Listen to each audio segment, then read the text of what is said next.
সাদাটাও ভালো। এটা কি বলো তো, হিন্দুস্তানি কি সুইটস। বৌদি বলছিল ওই যে ওই দোকানটা ভালো।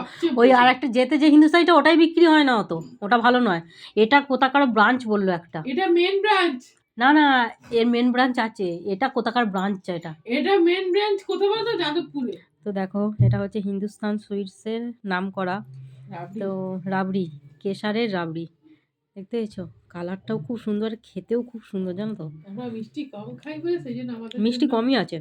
হ্যাঁ, আমরা তো বলতে গেলে একদম মিষ্টি না দিলেই উনি যেটা বললো যে তুমি বলে সুগার ফ্রি দিতে, সুগার ফ্রি, এটা মিষ্টি কম। সুগার ফ্রি, এটাও সুগার ফ্রি, এটাই সুগার ফ্রি, মিষ্টি কম। তো দেখো খুব সুন্দর খেতে। তো তোমরাও খেয়ে একবার ট্রাই করে দেখতে পারো।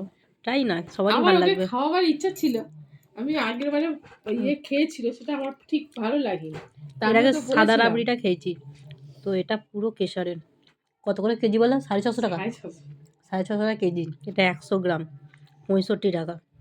আর সাদাটা হচ্ছে 60 টাকা, মানে 5 টাকা এদিক ওদিক কেশরের জন্য।